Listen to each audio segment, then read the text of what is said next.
to chess lovers, and thanks again for joining me. This is Stephen Sturgill on my Chess TV channel here on YouTube. And once again, I'm sorry, guys, I cannot get away from the Samisch. And, I sometimes come under flack for some of my, you might want to call amateur or beginner level type attacks in my preferred systems, but I'm going to show you now bona fide proof that in chess in general, and especially in systems like the Samisch, that just is about one thing, that is attacking black as fast as possible, as viciously as possible.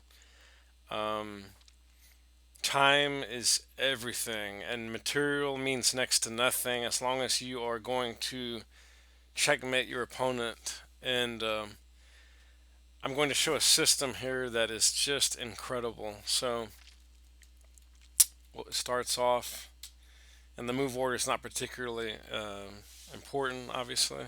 You can get into the Samish in a variety of ways, and of course, F3, as you know by now, is signifies the Samish. And by the way, there is such a thing as a Samish delayed, where F3 is played later, or in some cases not at all. So, but keeping more or less everything else intact. But I think that's a much newer development. I'm not sure, but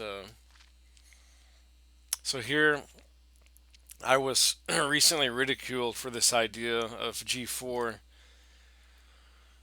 which I admit is classically considered a positional blunder, kind of a goober move, a beginner move. It's not supposed to be that good, but let's see. Let's just see how good it ends up being for white. Black reroutes the knight to d7, obviously with ideas of striking out with e5 or f4, f6. I mean, not f4, excuse me, f5, f6, possibly c5. Maybe rerouting a knight to a6 and h4. Now you may laugh.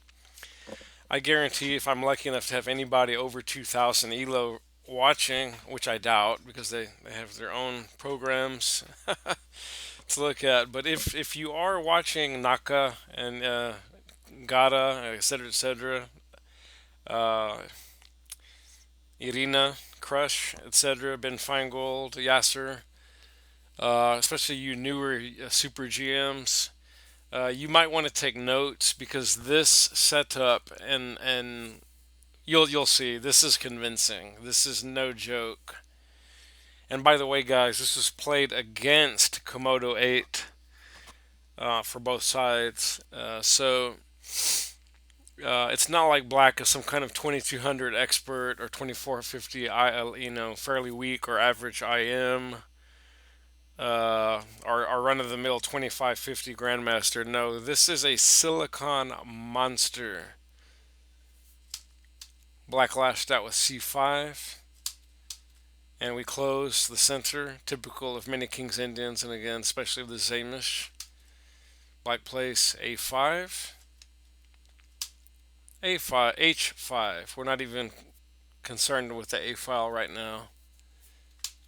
Knight a6, very, very typical idea in the Samish. And we take that guy right off. H takes g6. And many of you are still thinking, yeah, Steve, we've seen this kind of stuff before once or twice in lower rated player games, and black should be fine. Black should be able to weather this and just take the pawn, no problemo. Well, black took the pawn, bishop e2, knight b6, bishop h6 using the rook as protection. Bishop has to come off now, otherwise the rook is lost. And how many of you as black would enjoy seeing your mightiest piece, your bishop g7, not only gone on move 13, but with a white rook camped out on your h6 doorstep? I don't think many of you would take black in this position. Well, let's see what happens. Rook f7, queen d2, bishop d7, knight h3.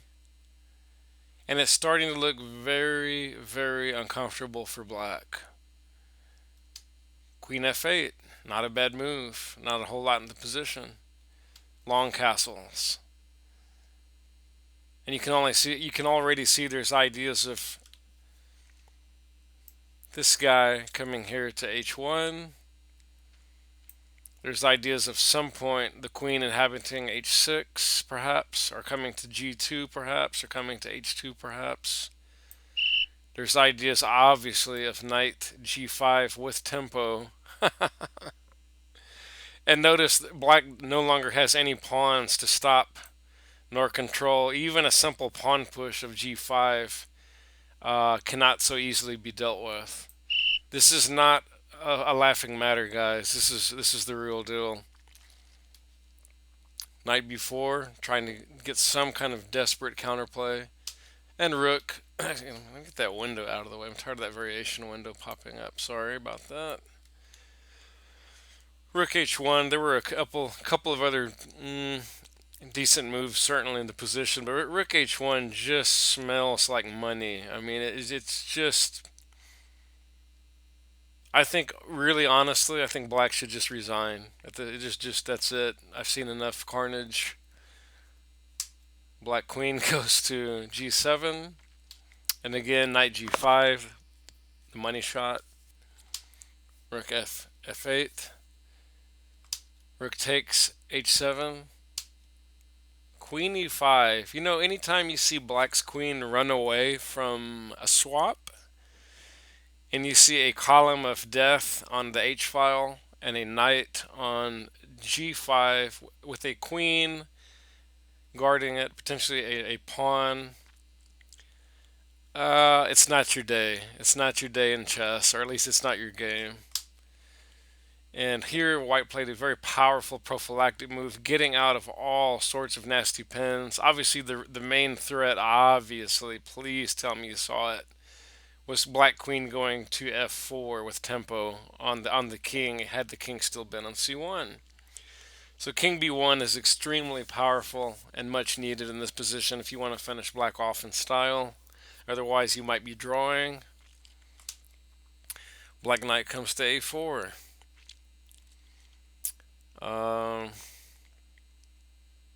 And there are ideas. There are ideas, obviously, of trading off that knight on c3, which is very, very powerful.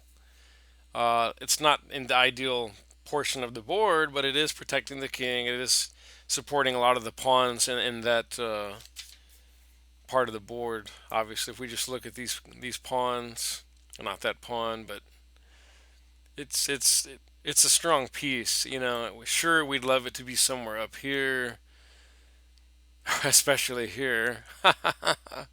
Beggars can't be choosers, right? Uh, 96. What else?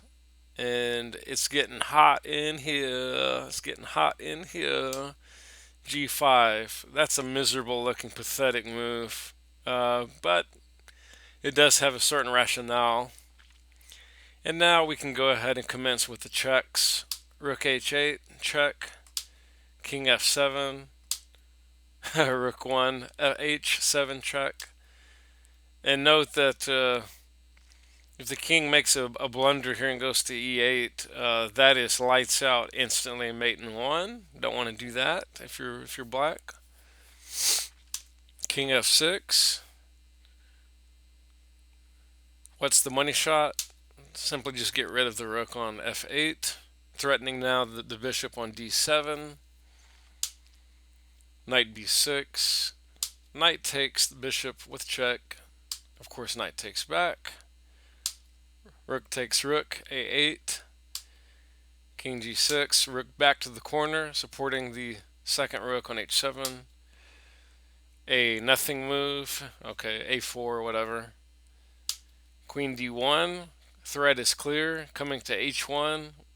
Again with a column of death. Or I hate to say that, but whatever you want to call it, a mating column, and sort of an Alekhines cannon. Although I think often in the actual Alekhines cannon, I think the queen is sandwiched between the two rooks.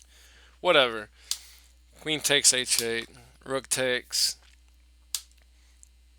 king to f6, queen h1, king to, of course, guys, let's be honest, any IM on Earth would have resigned like, I don't know, 4, 5, 6 moves ago once they understood what the quandary that they were in, the conundrum wrapped inside a riddle, wrapped inside a puzzle.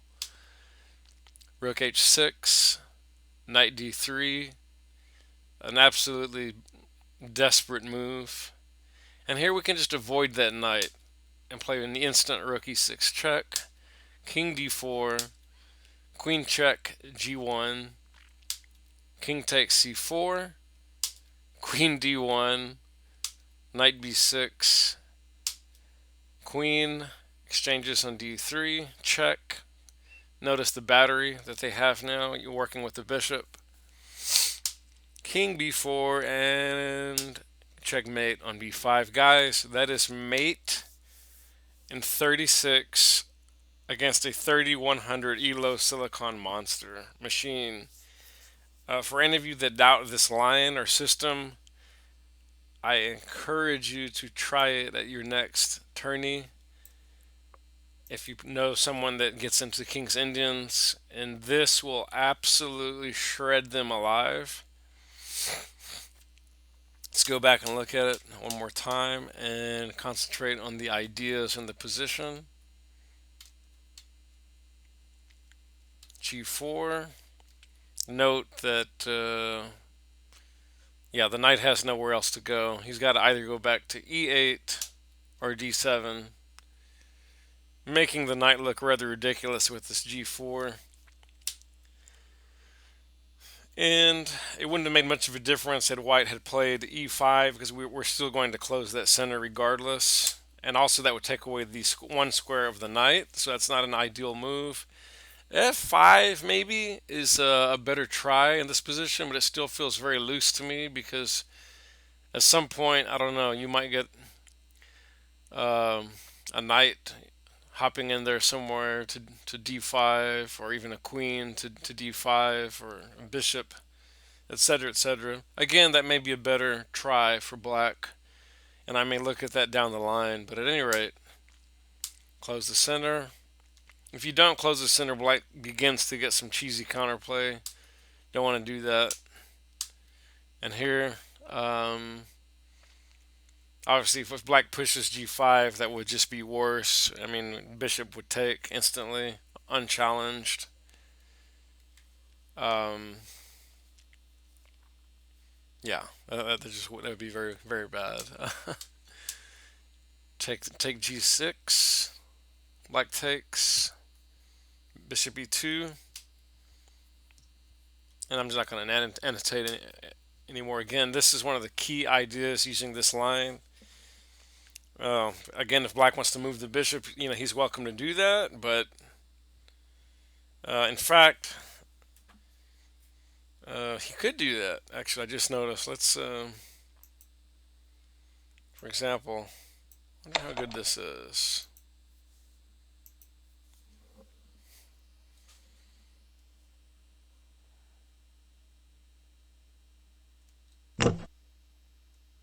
Well, now black gets to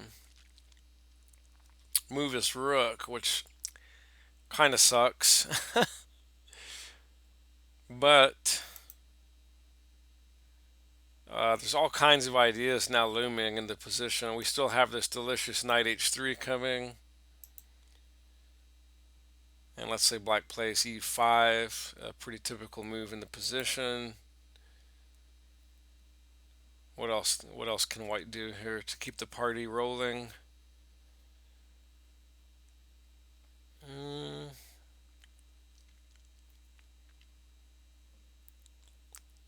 Hmm.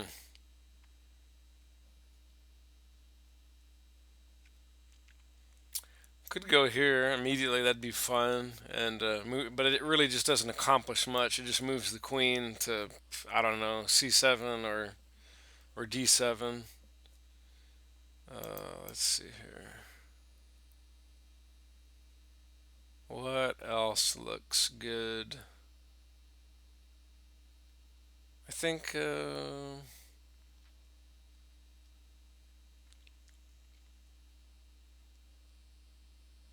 Mm, decisions, decisions. We can go rook b1, which is a really strong, quiet move. Obviously, weakening or threat pressurizing um,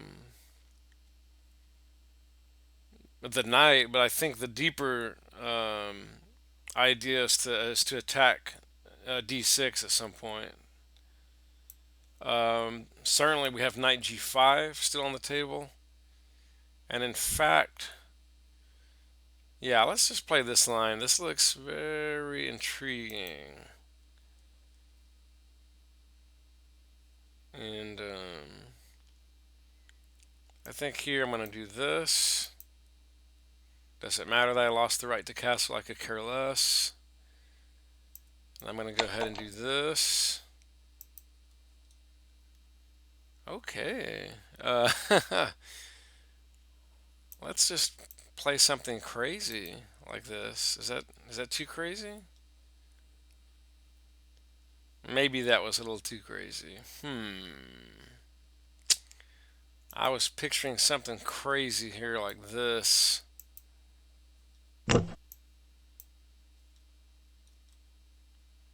Ah, but then queen gets back. I see. Okay. No, that's too much. But if we back up just a sec, um, maybe we just have this. Maybe this is better. Hmm. It's probably too much, but it's fun to kind of, like you say in auto racing, if you're not breaking parts regularly, you're not pushing hard enough. Okay, I don't want to get too off base. That's a line that can wait for further analysis, but it's pretty exciting, pretty interesting. I didn't play the. Let's see, where did I leave off with the real analysis? Let's see. I mean, if black does that, that's fine. And again, um, I might not want to do that there. Instead, I think rook b1 is probably better. And this. And just for example, just a short line. We're not going to crush this too much.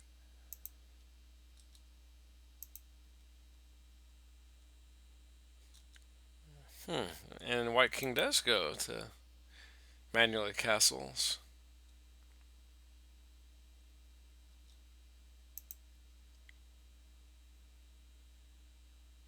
Something like, yeah, king g2. I've seen that before in a lot of games in the Samisch.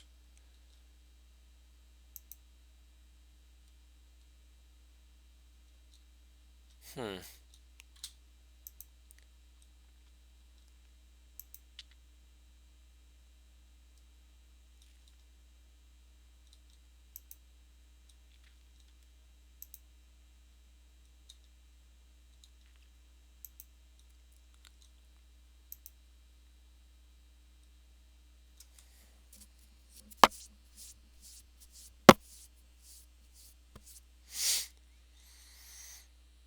Hmm.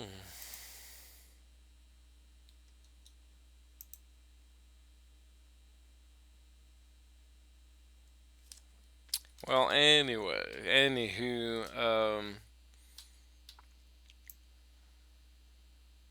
I personally thought this looked good or interesting at any rate.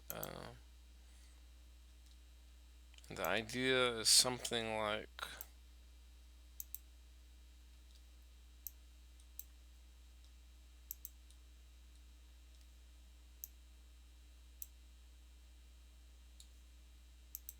okay, maybe that's a little too loose. Let's back that up a second. And yeah, we need to take b5. That's a common theme.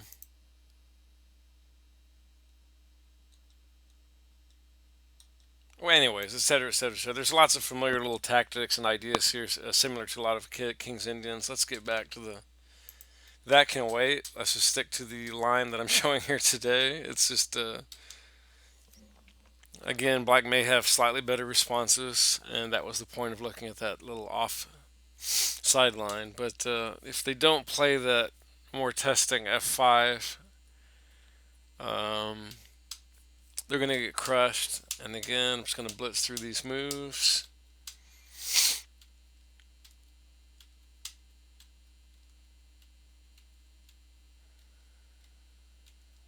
Long castles, very typical in many, many Samishes. And if you see this, guys, and you're black, you're in trouble. You're in deep, deep, uncharted waters.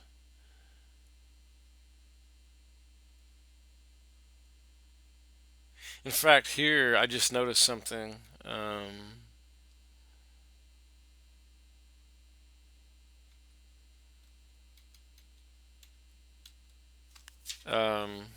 White could have even played this next, I think, unless I'm missing something.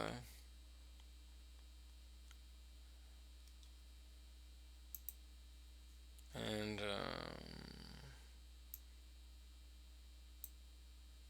I'm wondering. I know we're losing the rooks for a queen, so that may not be advantageous. Um, Maybe too much in this position, actually. Okay, that was a little too much. But yeah, queen could have gone h6 here. That would have been a little more interesting.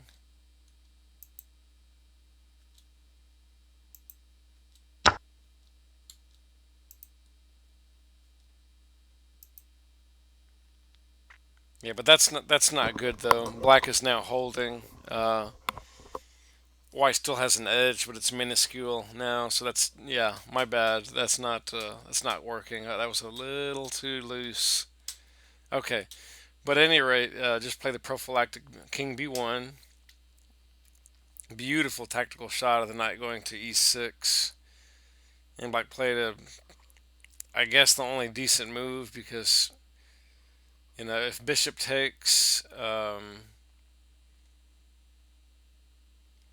yeah, pawn takes, what whatever. It's still bad. I mean, there's going to be ideas of um, the other rooks coming up there, regardless. So,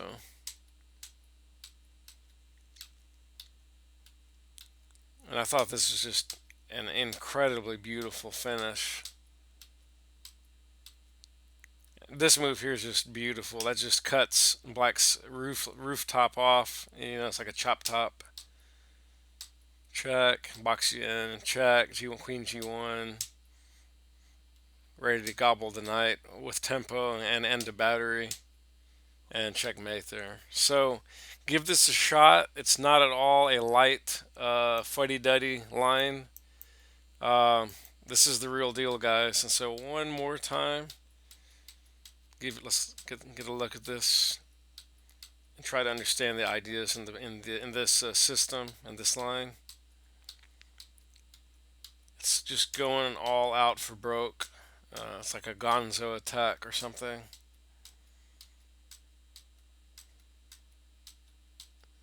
Yeah, that's just a thing of beauty. That's pure wipeout. Absolutely pure wipeout. And I shouldn't be showing this because somebody out there is going to use this line and absolutely crush somebody and make an IM norm or a FIDE master norm or USCF norm or a grandmaster norm or something. But there's one on the house for you. So if you want to use this in your next tournament, go for it. All the best, and thanks for joining me here on YouTube. Keep chessing.